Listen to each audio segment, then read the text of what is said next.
Hey everyone, I'm Nicole, and we're looking at James 4 today. I really enjoy reading James, don't you?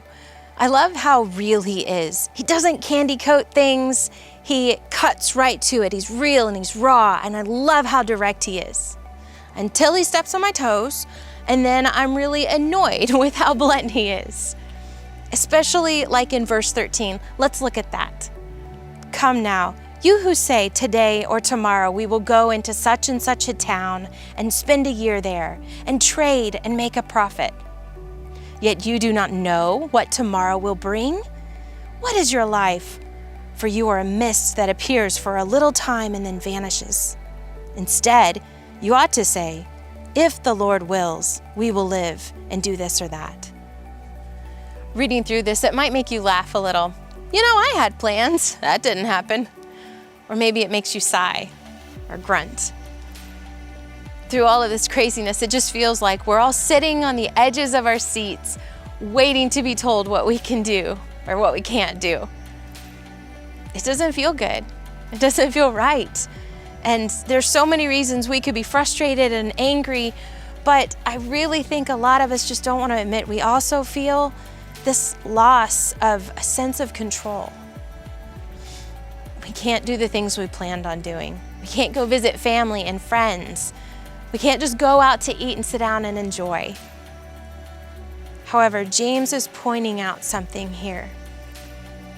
We were never really in control. Like when I became a new mom, I had this dream that it was gonna be great. And I thought pregnancy was gonna be the worst of it. But instead, I had a baby that did not sleep. My reality didn't match what my dream of being a new mom was. I thought I'd be baking and picking up new hobbies, and maybe one of those hobbies could become like a little side hustle that could help support my family.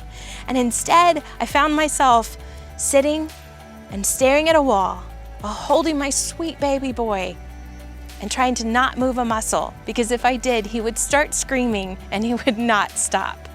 I lost all sense of who I was, and I lost my sense of control.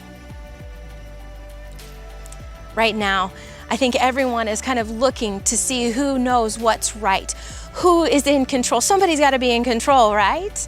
But James is reminding us, let's read that one more time. What is your life? For you are a mist that appears for a little time and then vanishes. Instead, you ought to say, if the Lord wills, we will live and do this or that. We're just a mist, like a vapor. And those 4 words, if the Lord wills, that simple statement is basically just handing over control to God. It's like saying, God, I trust you, and I submit my plans under yours. Through all of this quarantine and stay-at-home orders, I've really enjoyed being home and being together with my family. And I think once everything starts picking up to its busy state again, I'm gonna really miss that. But you know, if the Lord wills, we're gonna be more intentional about our family time. What about you? What are you gonna take from this time and try to keep going with if the Lord wills? I'd love to hear it. Will you leave it in the comments below? Thanks for sharing this time together with me. If you haven't already, be sure to hit all of the buttons, like, subscribe, and ring the bell for notifications. That way we can stay connected to one another. We'll see you later.